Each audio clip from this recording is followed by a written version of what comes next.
প্রিয় দর্শক, গ্রাম বাংলার গ্রামীণ জনপদের আমাদের খেটে খাওয়া পরিশ্রমী মানুষদের কথা জানতে এবং জানাতে আমি হাবিবুর রহমান রয়েছি আপনাদের সাথে।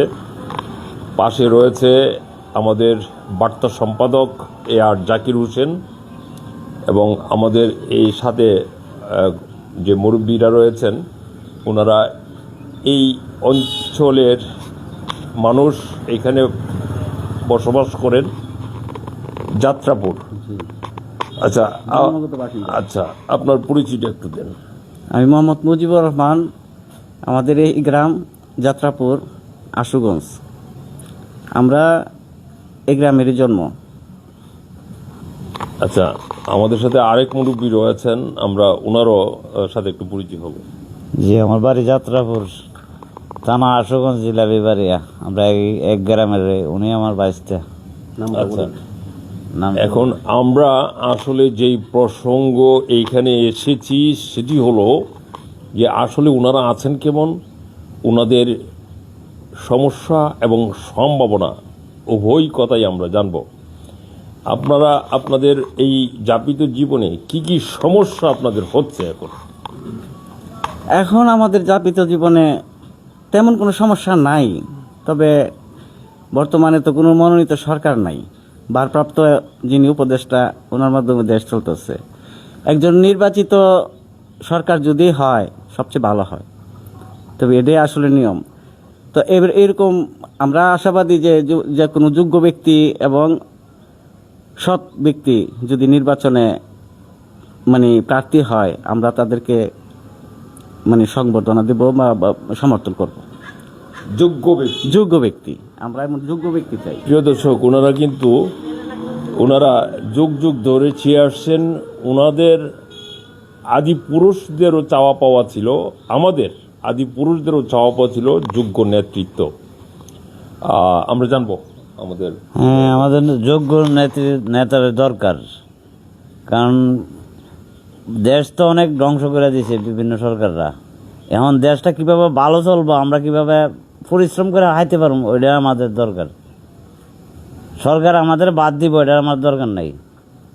দরকার যে আমরা দেশটা কিভাবে ভালো চলবো, কিভাবে বলে আমরা ভালোভাবে চলতে পারবো, এটাই দরকার। আচ্ছা, প্রিয় দর্শক, ওনাদের কথা জানলাম। ওনারা দুইজন হলেও আমরা আরও অন্যান্যদের কথাও জানবো। পাশাপাশি এই কথা কিন্তু গ্রামীণ জনপদের সকলেরই কথা। মেহনতি মানুষ, পরিশ্রমী মানুষ, দেশপ্রেমিক মানুষ, ওনাদের কথা শুনে আমাদের বার্তা সম্পাদক আর জাকির হোসেনের কি অনুভূতি সেটা জানবো। বার্তা সম্পাদক দেশের জাতীয়, স্থানীয় এবং আন্তর্জাতিক বিভিন্ন তথ্য উপাত্ত নিয়ে বিশ্লেষণ করেন এবং আমার সাথে সরাসরি এই তথ্য শেয়ার করেন। এয়ার জাকির হোসেন। ধন্যবাদ। মুরব্বী আসেন। আসসালামু আলাইকুম। যারা আমাদেরকে দেখছেন, আমাদের যে চাওয়া পাওয়া, আমাদের অনেক পূর্বপুরুষের আমল থেকেই সৎ ও যোগ্য এবং যুগের সাথে তাল মিলিয়ে যারা নেতৃত্ব দিতে পারে, ওই রকম নেতৃত্ব দরকার।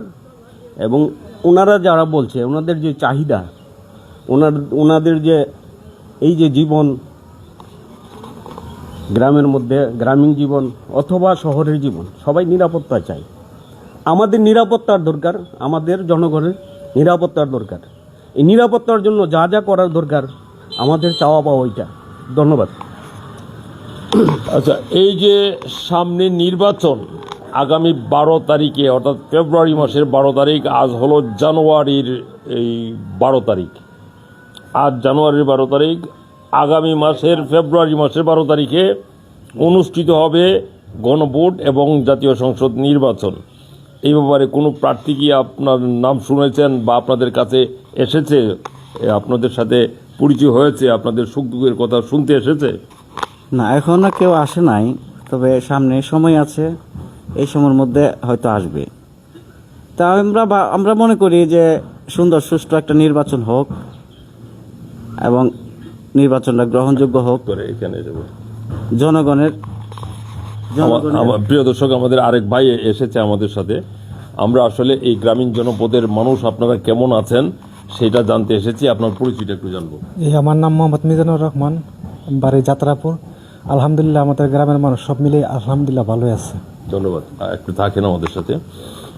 জি, যেটা বলছিলেন এই নির্বাচন, তো নির্বাচন সুষ্ঠু এবং সুন্দর একটা নির্বাচন হোক, এটাই আমরা কামনা করি। ধন্যবাদ। আমাদের আরেক মুরব্বী এসেছেন, ওনার সাথে আমরা পরিচয় হব। আসলে ওনাদের সাথে পরিচয় হতে পারাটা আমাদের জন্য একটি ভাগ্যের আমরা মনে করব, যে আমরা যে এই গ্রামীণ জনপদের কৃষি ব্যবস্থা সচল সক্রিয় রয়েছে ওনাদের মাধ্যমে। ওনারা কৃষি উৎপাদনের সাথে জড়িত, ফসল উৎপাদনের সাথে জড়িত, যেই ফসল যেই যে খাদ্যদ্রব্য দিয়ে আমরা জীবন ধারণ করি। আপনার পরিচয়টা একটু জানবো। আমার গ্রাম যাত্রাপুরেই। আমার নাম মোহাম্মদ আল কাসমিয়া। জি, আমরা ইতিমধ্যেই যে কয়েকজনের সাথে পরিচয় হলাম। আমরা মূলত আপনারা কেমন আছেন সেই জিনিসটা জানতে। আল্লাহ ভালো রাখছে। আলহামদুলিল্লাহ আল্লাহ ভালো রাখছে। আচ্ছা, এই যে সামনে যে ফেব্রুয়ারিতে নির্বাচন হবে, আজ 12 ফেব্রুয়ারি, আজ 12 জানুয়ারি, আগামী 12 ফেব্রুয়ারিতে নির্বাচন হবে। এই নির্বাচন নিয়ে আপনাদের কি প্রত্যাশা? নির্বাচনে যারা প্রার্থী হয়েছেন এর আগে তাদেরকে নাম শুনেছেন, বা তারা কি আপনাদের সাথে পরিচিত, এসেছে আপনাদের সাথে? আপনাদের সুখ দুঃখে কি পাশে পেয়েছিলেন? বাজান, আমরা তো নির্বাচন কোন সময় আল্লাহ ভালো জানে, আমরা কি বলবো। ঠিক একই প্রশ্ন আমাদের ভাইয়ের কাছে করব, যে এই যে যারা প্রার্থী হয়েছেন, আপনারা অনেকের নাম শুনেছেন, তাদের সাথে কি আপনারা পরিচিত? তারা কি আগে আপনাদের সাথে ওঠা বসা করেছে, সুখ দুঃখে পাশে ছিল? বিগত আগে তো দেখা গেছে যে সুখ দুঃখে মোটামুটি কাছে পেয়েছি, অনেক সময় পেয়েছি না। এখন আমরা চাই এমন একজন নেতা আমাদের কাছে আসুক, যাতে আমাদের সুখে দুঃখে সবসময় পাশে থাকে, এটি আমরা আশা করি। আচ্ছা আচ্ছা, মুরব্বীর কাছেও জানবো এই নির্বাচন সম্পর্কে। বলেন। এই যে নির্বাচনকে নিয়ে আপনাদের কি প্রত্যাশা? যে প্রার্থীরা দাঁড়িয়েছে, নাম শুনেছেন তাদের, তারা কি, তাদের সাথে আপনারা কতটুকু পরিচিত, কতটুকু? এখনো আমাদের সাথে তাদের পরিচয় হয় নাই, এখনো আসে নাই, কিন্তু বিগত যে আগে ছিল তারা আসা যাওয়া ছিল, এখনো আসে নাই তারা। এখনো যে কে কে দাঁড়াইছে না কি এখন আমরা ভালো করে জানিও না। আচ্ছা, এখানে একটা বিষয় প্রিয় দর্শক, আমাদের আরেক ভাই এখানে এসেছেন, ভাইয়ের সাথেও একটু পরিচয় হয়। কি নাম আপনার? ফুকন মিয়া। ফুকন মিয়া। আপনি এই গ্রামেরই সন্তান, যাত্রাপুর গ্রামের সন্তান। প্রিয় দর্শক, যে জিনিসটি এটি হলো জনপ্রতিনিধি হিসেবে দাঁড়ায় জনগণের সমর্থন নেওয়ার জন্য। যেই কাজটি জনপ্রতিনিধিদের হওয়ার কথা, সেটি হলো সারাটা জীবনই জনগণের সুখ দুঃখে পাশে থাকার কথা, এবং এমন একজন ব্যক্তি জাতীয় সংসদে জনগণের প্রতিনিধি হিসেবে যাক, এটি কিন্তু স্বাভাবিক। কিন্তু ঘটনাটি হলো বাস্তবতা সেটি আমরা দেখতে পাই। এখানে যারা প্রার্থী হয় তারা সাধারণত জনগণের কাছ থেকেও আমরা সরাসরি, জনগণ অনেক সময় বলে না, কিন্তু যখন আমরা তাদের সাথে আলাপ করি তখন তাদের অনুভূতিটা হলো মৌসুমী পাখির মতো তারা আসে। নির্বাচনকালীন একটা সময় আসে, নির্বাচন হলেই তারা আসে, তাদেরকে দেখতে পাওয়া যায়। এর আগে পর্যন্ত জনগণের যে পাশে থাকা, কখনো এই জিনিসটি গড়ে ওঠে নাই, এই প্রবণতাটি গড়ে ওঠে নাই, যেটি দরকার। জনগণের পাশে থেকে জনগণের বিভিন্ন সমস্যার সমাধান করে তারপরে জনপ্রতিনিধি হওয়া, এই যে প্রক্রিয়াটি বাংলাদেশের গতানুগতিক রাজনৈতিক ট্র্যাডিশনের মধ্যে, এটি এখনও, এই ধারাটি পুরোপুরি চালু হয়নি। ব্যতিক্রম কোনো কোনো এলাকায়, কোনো কোনো স্থানে থাকতে পারে। আর যে জিনিসটি এখন ওনারা যে প্রত্যাশা, যোগ্য নেইবান নীতিবান একজন এরকম নির্বাচিত হোক, এবং ওনারা এরকম সন্ধান করছেন, যদি পান তাহলে তাদেরকে ভোট ওনারা দেবেন। পাশাপাশি আরেকটি বিষয় জানবো, 12 ফেব্রুয়ারিতে যে নির্বাচনটি অনুষ্ঠিত হবে, এটির সাথে একটি গণভোট অনুষ্ঠিত হবে। এই গণভোটটি সম্পর্কে আপনাদের কি ধারণা গণভোট সম্পর্কে, আসলে আপনারা কতটুকু বুঝতে পারছেন? তো আশা করি তো গণভোট যে হইতেছে বা হোক, তারপরে আমরা যে ব্রাহ্মণবাড়িয়া 2 সরাইল আশুগঞ্জ এর মধ্যে 3-4 জন প্রার্থী আমরা দেখতে পারতেছি। এখন যদি এর মধ্যে গণভোটের মাধ্যমে ভালো একজন প্রার্থী পাই, তাহলে মনে করবো যে আমরা তাকে ভোট দিব, নির্বাচিত করবো ইনশাল্লাহ। আর তার দ্বারা আমাদের এলাকায় উন্নয়ন হোক, আমরা সেটাই চাই।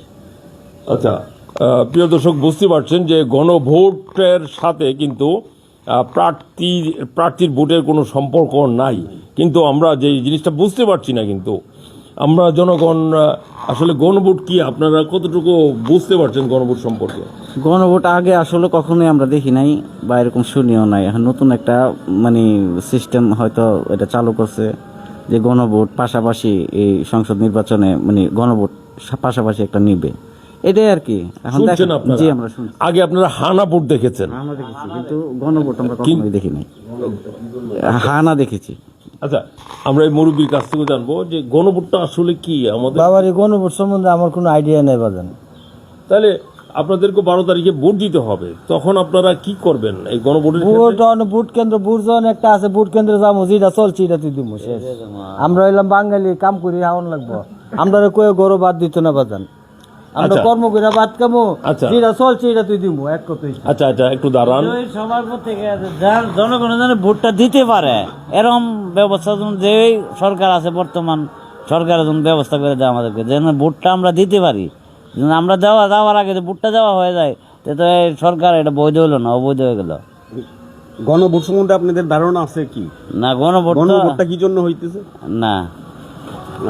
আচ্ছা, এই যে অবস্থাটা আজ 12ই জানুয়ারি, আগামী 12ই ফেব্রুয়ারিতে অনুষ্ঠিত হবে আমাদের গণভোট এবং জাতীয় সংসদ নির্বাচন একই সাথে, কিন্তু যেই বিষয়টি ওনারা অভ্যস্ত হয়ে গেছেন যে সরকার আমাদের খাইয়ে দেবে না, সরকার আমাদেরকে করে দেবে না।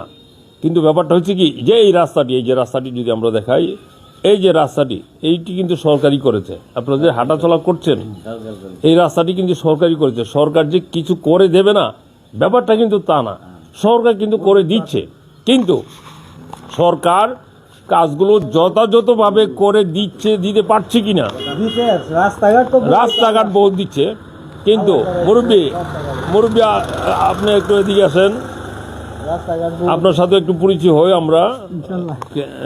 কেমন আছেন? আপনার কি নামটা? আমার নাম তাজুল ইসলাম। তাজুল ইসলাম। জি জি, আপনি কি এই যাত্রাপুর? আমার যাত্রাবাড়ি, আমার গ্রাম। আচ্ছা, আপনি কেমন আছেন সেটা আগে বলেন। ইনশাল্লাহ আপনাদের দোয়া ভালো আছে। আচ্ছা, আলহামদুলিল্লাহ। আর সামনে যে জাতীয় সংসদ নির্বাচন এবং গণভোট, জি সেই ব্যাপারে আপনাদের কতটুকু মানে প্রত্যাশা, নির্বাচনকে নিয়ে আপনাদের প্রত্যাশা কি? আপনার তো এখন ভাবতেছে, আগেও বিএনপির রাষ্ট্র চালাই গেছে, এখন নতুন করে আবার যেন আসতেছে, আশা করি ইনশাল্লাহ ভালো হবে। আচ্ছা, একেবারে বিএনপি আসবে, আপনারা কি নিশ্চিত হতে পারছেন এটা ব্যাপারটা? তো এখন পরিস্থিতি বোঝা যায় যে বিএনপি যাইতে পারে। পরিস্থিতি বোঝা যায়, পরিস্থিতি সব দিকেই যে গুঞ্জন শোনা যায়, গুঞ্জন শুনি। আচ্ছা, যেই জিনিসটি বলছিলাম প্রিয় দর্শক, যেই জিনিসটা আমাদের মুরব্বী বলছিলেন যে আমাদের জনগণকে সরকার খাইয়ে দেবে না, আমাদের কর্ম করেই খেতে হবে। কিন্তু এখানে ব্যাপার রয়েছে, আমাদের এই জনগণ কিন্তু অভ্যস্ত হয়ে গেছে। এই যে জনগণের যে অন্ন, বস্ত্র, বাসস্থান, শিক্ষা, চিকিৎসা, এই মৌলিক অধিকারগুলো যে নিশ্চিত করা সরকারের দায়িত্ব, এবং জনগণকে খাইয়ে দেওয়ার যে দায়িত্ব গৌরবভারটি এই সরকার নিয়ে রেখেছেন, এটি কিন্তু আমাদের জনগণ এখন অনুভূতির মধ্যে বাইরে রেখে চলছেন যে সরকার আমাদের খাইয়ে দেবে না, আমাদের কর্ম করি, আমাদের খাইতে হবে। এখানে একটা সুসমন্বয়ের ঘাটতি রয়েছে। সরকার কিন্তু প্রাণপণ চেষ্টা করছে, যে কি চেষ্টা? জনগণের সার্বিক মঙ্গল, জনগণের অর্থনৈতিক অবস্থার উন্নয়ন সহ জনগণের নিরাপত্তা, এই সমস্ত কাজগুলো করে দেওয়ার জন্য সরকার অব্যাহত গতিতে কাজ করছেন, পরিকল্পনা করছেন।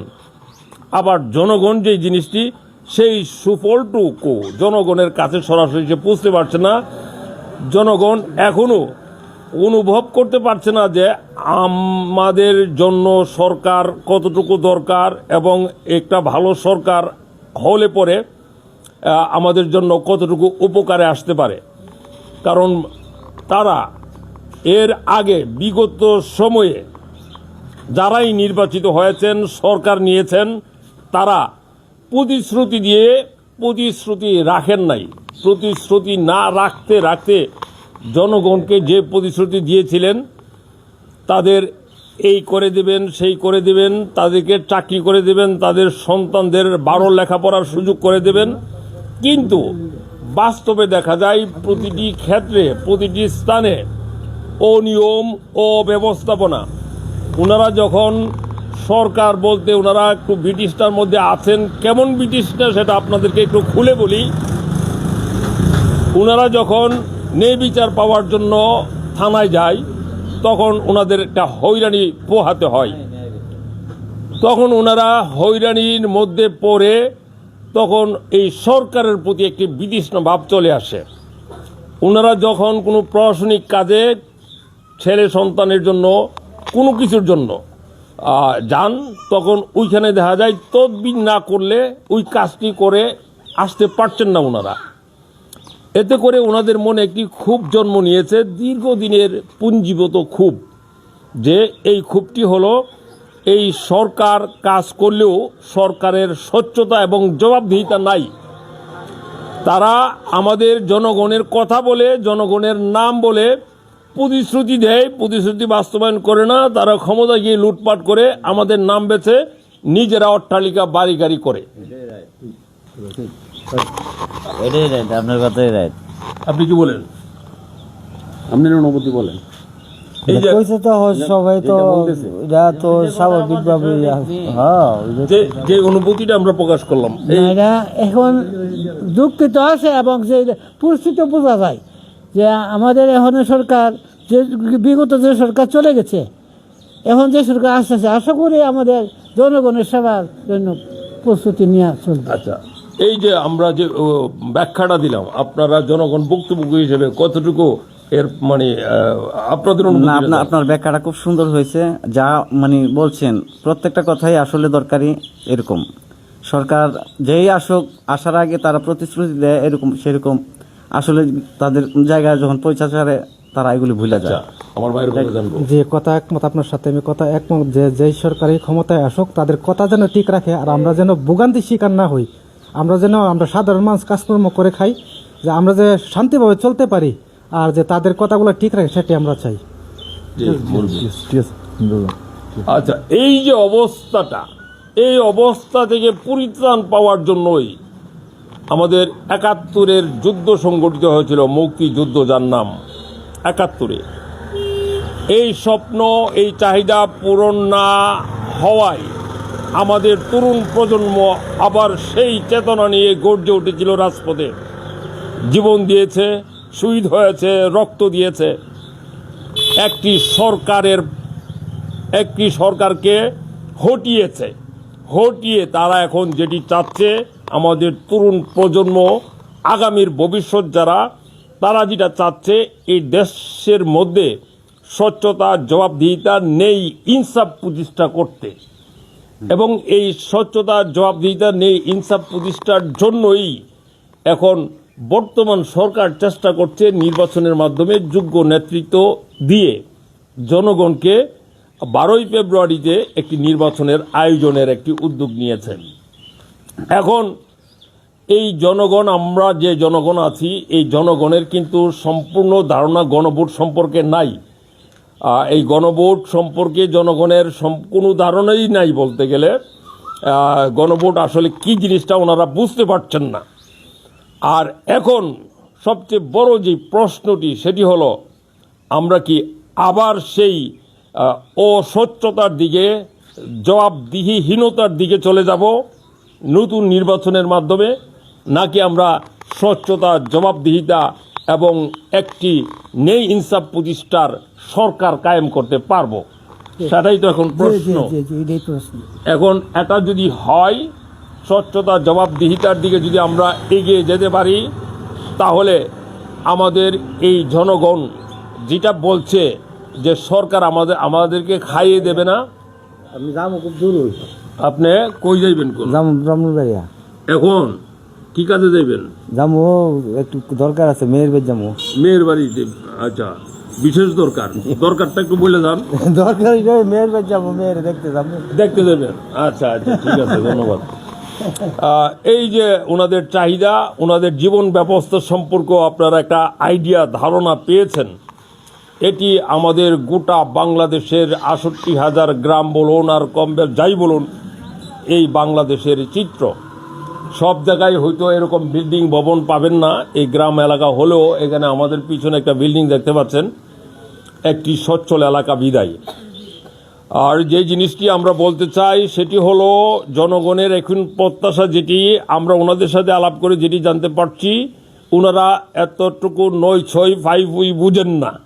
ওনারা যেটা বুঝেন, সৎ নেতা বা নীতিবান নেতা আসুক, দেশে নেই প্রতিষ্ঠা হোক, সুশাসন প্রতিষ্ঠা হোক, ইনসাফ প্রতিষ্ঠা হোক, প্রতিটি কাজের মধ্যে স্বচ্ছতা, জবাবদিহিতা নিশ্চিত হোক। এটাই জনগণের প্রত্যাশা। প্রিয় দর্শক, আমাদেরও প্রত্যাশা। থাকুন আমাদের পাশে। ধন্যবাদ সবাইকে।